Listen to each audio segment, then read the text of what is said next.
Hola, soy Katia Dole desde la sede oficial en Tokio para las séptimas jornadas de naturopatía en femenino, este 2026. Estoy encantada de estar con vosotros con esta ponencia donde vamos a hablar sobre el impacto en la salud y calidad de vida de madres cuidadoras de niños TEA tras el resultado de un programa naturopático personalizado y prolongado en un estudio observacional retrospectivo. El estudio original está publicado en un paper en Zenodo, aquí os dejo los datos por si alguien quiere revisarlo, y es que en esta ocasión, donde estamos hablando de mujeres en femenino, quiero aprovechar para hablar de las madres cuidadoras de niños TEA, porque son mujeres tan fantásticas que merecen realmente una ponencia en sí mismo, como vamos a hacer hoy,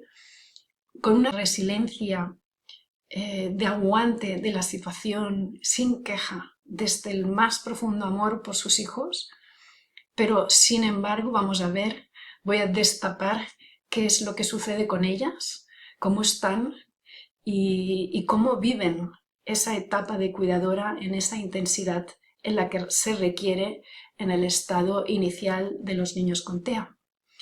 Y es que no es un estrés emocional, va mucho más allá, es una disfunción vital sostenida. Tienen que reorganizar absolutamente su vida, su sueño, su descanso. Hay una pérdida dramática de la autonomía funcional, un aislamiento crónico y abandono del proyecto vital como mujeres y un deterioro severo de la salud física percibida. Y es que el punto de partida real no es un estrés elevado, sino una vida que se ha vuelto estructuralmente invivible. Los estudios que hay sobre las madres cuidadoras de niños TEA tienen una mirada convencional.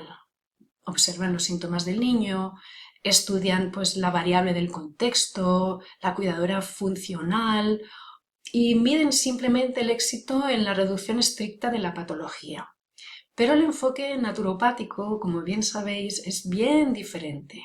Estudiamos la salud y la vida en un contexto mucho más amplio, con lo cual para nosotros el sistema familiar y la capacidad vital son muy importantes. El sujeto en su salud es un campo amplio y además el rol de la madre pues es testigo vivo dentro de ese ecosistema familiar. Y la medición del éxito es la restauración de la vida cotidiana, la calidad de vida. Y es que esa madre como testigo vivo, es decir, estamos hablando, tenemos unas investigaciones previas con una reducción de la TEC, que es una puntuación de la severidad del autismo, de unos 183 niños, y como esa TEC baja una media de 39,2 puntos, que es muchísimo. Y este análisis plantea esa premisa fundamental, y es que la madre no hay una intervención naturopática en la madre, es exclusivamente en el niño o niña. Y a partir de ahí se hace este estudio donde la madre es el testigo vivo de lo que ocurre cuando el niño mejora. Pero suceden muchas cosas en la madre en ese camino. Para hacer este estudio observacional, retrospectivo y transversal, pues recolectamos los datos de una muestra global de 62 madres cuidadoras con datos pues recopilados a través de 15 países, destacando España, Estados Unidos y México, que habían participado de los programas naturopáticos del método Katia Dole con sus hijos. Es decir, eran los niños y niñas con TEA a los que se les aplicaba ese programa con una adherencia mínima de 12 meses. Y la media de participación de las madres encuestadas fue de 24,7 meses en ese programa con sus niños. La medición del impacto, para la medición del impacto, esta es la parte interesante, se realizó un cuestionario de 107 ítems, evaluando 4 dominios vitales y con un contraste de estado de bajo funcionamiento versus alto funcionamiento. ¿Y qué es lo que vimos? Que el punto de partida, cuando esos niños inician los programas, la madre está en un estado de colapso transversal severo.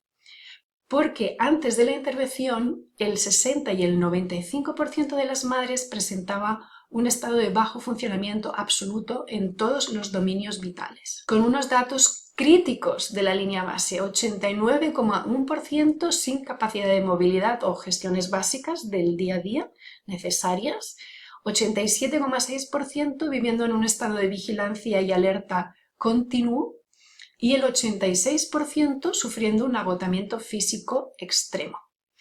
Ahí empezamos a ver a la madre cuidadora con estos datos. Extrapolad estos datos a la realidad. Imaginad lo que supone estar en esa situación. Y esos dominios los hemos repartido en 4 básicos. El primero es la supervivencia y la regulación básica. ¿Qué sucedió en ese tiempo, en esos 24 meses? Pues especialmente la hipervigilancia nocturna y el déficit de sueño hacen una caída importantísima. Pasamos del insomnio al descanso, permitiendo eso el retorno de la regulación básica del organismo, con un aumento del alto funcionamiento de un 12,4% a un 68,9%. Y es que el sueño es básico para poder funcionar en la vida. El segundo dominio es la autonomía funcional y operativa, con una caída del bajo funcionamiento en, por ejemplo, capacidad de delegación, movilidad y gestiones muy marcada, del 89,1% al 23,6% y del 83% al 20,4%, y un aumento del alto funcionamiento. Pasamos de un 8,4% a un 66,4% en la capacidad de organización de la vida diaria. La mayor reducción absoluta del estudio está aquí. La intervención en el niño recupera la movilidad estructural de la madre, es decir, puede volver a ocuparse de todas las cosas que atiende para llevar un hogar adelante, el resto de la familia, su propia vida, tal vez a nivel laboral también. Con lo cual, imaginaros el cambio tan importante que viven estas madres en este proceso. El tercer dominio es la salud materna, tal y como la perciben ellas. Y ese colapso físico inicial retrocede drásticamente a medida que la carga de estrés crónico, impredecible, se alivia, porque ya os digo, no estamos hablando de un estrés tal y como lo entendemos, es muchísimo más. Y el agotamiento físico empieza a desaparecer y la salud general se remonta, incluso se reduce el uso de medicación, de psicofármacos o de otras medicaciones. Y el cuarto dominio más básico, también estudiado, es la reaparición de la persona, porque además de madres somos mujeres, también hay que recordarlo. Y el aislamiento social acumulativo es el dominio más lento en recuperarse. Siempre las mujeres siempre nos ponemos las últimas, ¿verdad? Entonces ellas también, pero acaba floreciendo, aumenta los intereses propios y los proyectos vitales de un 3,4%, es decir, casi de la ausencia total, a un 59,7%. Y la vida social empieza a aparecer poco a poco, con algunas mamás que incluso vuelven de nuevo a trabajar. Y este efecto transversal es realmente profundo. Aquí pues ponemos un resumen integrador para que veáis la base, cómo se expande, y realmente la supervivencia, la autonomía, la salud y la reaparición de la mujer, no solamente de la madre cuidadora, pues vuelve otra vez realmente a normalizarse y empiezan a recuperar su vida. ¿Quién estaba bloqueando ese sistema? Pues los síntomas TEA, la gravedad del niño y de sus síntomas TEA, que realmente bloquean la vitalidad materna. Cuando el sistema se va restaurando, mejora la funcionalidad del niño y la recuperación de la autorregulación aparece en la madre. Vuelvo a recordar, la naturopatía no intervino en la madre, solamente en el niño, mejorando así la causa de la pérdida de salud, que es pues realmente ser esas madres increíbles que no se rinden y están ahí pase lo que pase. La calidad de vida, como outcome legítimo, todos tenemos derecho a tener calidad de vida, Pues esta coherencia transversal de estos resultados, como hemos visto, pues apoya la hipótesis de que realmente la mejora funcional del niño es la que le devuelve o es la condición habilitante de que la madre recupere su vida como, no solamente como madre, sino también como mujer. Y no es un efecto psicológico indirecto, es un cambio de las condiciones objetivas del cuidado cotidiano.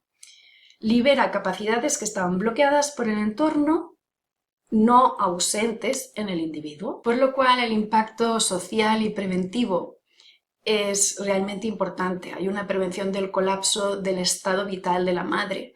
Obviamente, cuanto más tiempo estén en esta situación, más se puede resentir la salud de la madre, tanto física como psicológica. Pero vemos como hay una recuperación de la autonomía, recuperando esa capacidad de volver a relanzarse a la vida, ella, la madre, como mujer, volver a participar a nivel social, laboral y recuperar su identidad, más allá del rol de cuidadora. Y esta medición funcional que hemos hecho pues resulta mucho más, infinitamente más informativa que medir constructos psicológicos abstractos basados únicamente en ansiedad, depresión o estrés. Y estas madres, que además quiero decir que son especiales, este estudio no aplica a toda la población general de madres con niños TEA cuidadoras, sino son madres muy implicadas en su salud, en su calidad de vida, muy sacrificadas.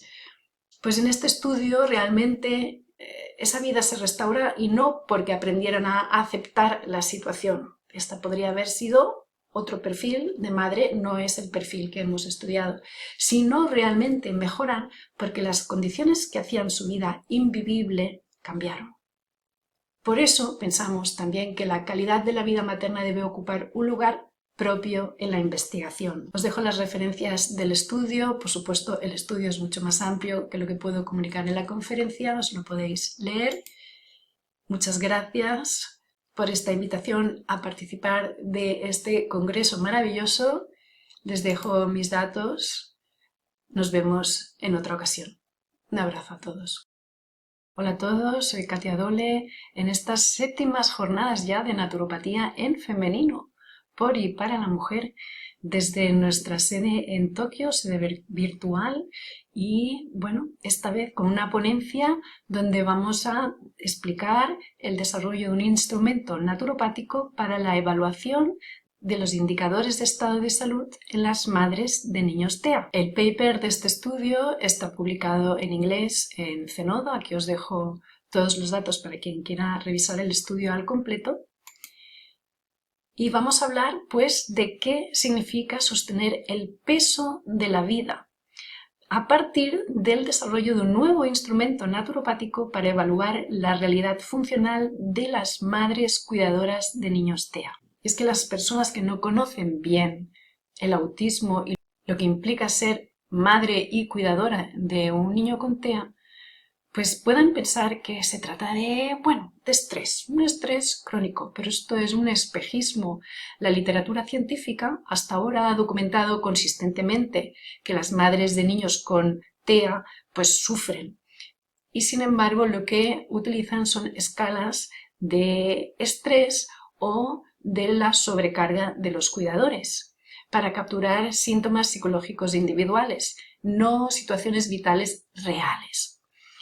Y no es solamente un estrés elevado, es que es una vida estructuralmente reorganizada en torno al cuidado intensivo. Y para poder sumergirnos en esta realidad que viven estas madres tenemos que entender y hacernos la pregunta adecuada: ¿qué significa realmente cuidar a un niño con TEA? Y es que no es simplemente un estrés elevado, no, es una hipervigilancia nocturna y diurna, sin descanso, sin tregua, porque el niño puede autoagredirse, puede escaparse de aquellos que tienen escapismo, puede entrar en situaciones de riesgo de su propia vida, por ejemplo. Y no es solo carga, es pues no poder ir a hacer cosas básicas, por ejemplo ir a comprar a la farmacia. No es tan solo cansancio, un cansancio pues por exceso de trabajo, porque has dormido poco, porque has hecho muchas horas, no, es una vida estructuralmente que se reorganiza en torno a la casi supervivencia, podríamos llamarlo así. El problema de cómo mirábamos hasta ahora en la literatura científica es que se evaluaba a estas madres preguntando ¿cómo de estresada te sientes? O ¿sientes ansiedad?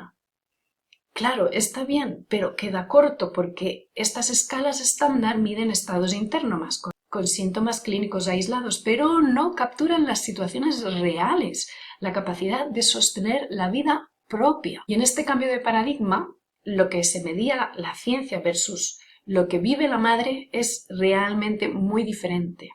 ¿Qué hemos hecho con este instrumento naturopático? Nos hemos enfocado en medir los indicadores de estado de salud de la madre y el funcionamiento vital, cuando en psicología clínica pues se mide más el síntoma y el malestar subjetivo.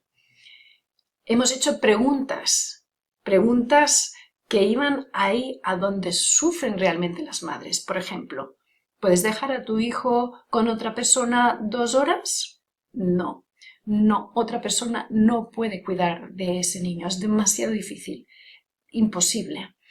Y, por ejemplo, en psicología clínica, pues la pregunta puede ser, ¿te sientes deprimida o ansiosa? Nosotros hemos preguntado, por ejemplo, ¿puedes sentarte tranquila en el parque sin usar arnés? Preguntas realmente concretas. Y no hemos documentado solamente el estrés, sino que hemos documentado la capacidad de autoorganización vital. ¿Cómo nace este instrumento? Pues no nace en un laboratorio cerrado. Fue generado mediante un método experto, es decir, observando sistemáticamente las narrativas de madres de 15 países a lo largo de 15 años de práctica naturopática, en un acto de escucha empática, de escuchar realmente a las madres, en más de 1000 casos. Y las preguntas no son constructos teóricos. Las preguntas que hemos hecho son situaciones vitales reales identificadas por las propias familias y que se repiten, que son patrones que se repiten en muchas de estas familias. Por lo cual, la herramienta ha desarrollado preguntas para preguntar lo que realmente duele. Imaginémonos, ¿no? Por ejemplo, conduzco tranquila, no grita ni patalea en el coche. Conducir con un niño gritando y pataleando, tal vez todos los días, del colegio a casa tal vez, es una situación de estrés y vital insoportable. En otra subsección del cuestionario, por ejemplo, hemos preguntado ¿voy a mis citas médicas sin cancelarlas por el cuidado? Puesto que esto sucede también muy a menudo. No se pueden ocupar, no hay espacio para que la madre se cuide de sí misma. O en la subsección 3.3 hemos preguntado ¿ya no se tira al suelo en la calle ni me pega en público? Situaciones de vergüenza y bochorno, de estrés realmente en público, donde la persona lo pasa francamente mal. Y estos ítems generados por la realidad que viven cotidianamente estas madres se han valorado en una escala del 0 al 5, siendo 0 pues la ausencia total y 5 la plena normalidad. Y hemos definido 107 situaciones reales que hemos visto en esos más de 1000 casos que se repiten una y otra vez, continuamente. 60 ítems van a revisar tan solo el nivel personal, que puede ser el sueño, la hipervigilancia o el tiempo propio. También hemos considerado la vida en pareja, que se puede deteriorar de forma importante, tanto a nivel de comunicación, respeto y tiempo juntos, la vida social, donde había ya 27 ítems, que incluyen pues salidas, red de apoyo, conductas en público, y la familia y la escuela, con 17 ítems, convivencia, rutinas, adaptación escolar. En ese primer bloque, la supervivencia diaria, es decir, a nivel personal, evaluamos la base de la pirámide vital, es decir, dormir sin interrupciones es necesario, poder organizar la semana sin cancelar citas médicas propias y el duelo continuo, por ejemplo, por el diagnóstico, son situaciones de supervivencia diaria. Y no es falta de organización, es simplemente hipervigilancia extrema. Y evalúa situaciones concretas como ¿puedes hacer recados cortos sin tensión constante? ¿O tienes ilusiones y haces planes de vida? Los bloques 3 y 4, que es ese choque con el mundo, por ejemplo, a nivel social, ¿no? Las madres tienden a un aislamiento progresivo porque realmente salir a la sociedad es muy duro, ¿no? Las miradas en el supermercado, el impacto de las conductas disruptivas, la gente mira, no entiende lo que sucede, tienen que ir diciendo, no, es que bueno, tiene autismo, dejan de ir a restaurantes, a parques, porque realmente esa situación siempre se complica. Y hemos puesto ítems reales, por ejemplo, salir a comprar sin miedo al juicio social. Y en la familia y en la escuela, pues el impacto transversal, la reducción de agresiones en casa, el tiempo para los otros hijos o hermanos que también hay que atenderlos y la tranquilidad de no recibir llamadas de alerta del colegio, ¿no? Ven a buscarlo, ha tenido una crisis, las madres tiene que salir de casa corriendo, buscar al niño, luego lo tienen en casa y ya no pueden hacer las labores domésticas. En fin, este tipo de complicaciones en la vida diaria. Pero para que veamos el retrato basal de realmente una disfunción transversal y severa, porque vemos que el 81% tiene un bajo funcionamiento a nivel personal, el 77% un bajo funcionamiento a nivel de familia o escuela, y el 72,5% un bajo funcionamiento en la vida social. Si es que si no hay más áreas, son todas, ¿verdad? En emociones y crecimiento personal, menos del 5% de las madres mostraban un alto funcionamiento basal. El colapso es simultáneo en todas las áreas. Y esa fotografía científica de lo insostenible, consideramos que lo hemos podido retratar con esta herramienta, que nos muestra, documenta lo que la literatura académica pasaba por alto. La lectura inversa de estos datos es la más poderosa, sin embargo. Estas madres sostienen lo insostenible cada día sin rendirse, sin quejas, buscando soluciones con los recursos que tienen, antes de que nada cambie. Aplicamos un estudio con esta herramienta y pudimos medir ese porcentaje de la esperanza, es decir, midiendo el retorno a la vida. El bajo funcionamiento se modifica completamente y empieza a cambiar hacia el retorno de la vitalidad. El instrumento no solo mide el colapso, es altamente sensible al cambio funcional. Tras un programa de intervención naturopática, que es donde se aplicó el instrumento, detectamos estas transformaciones reales y documentamos la vida regresando. Las conclusiones, pues, son que medimos situaciones, no solo estrés. El enfoque naturopático captura dimensiones vitales de los indicadores de estado de salud que los instrumentos estándar pues omiten.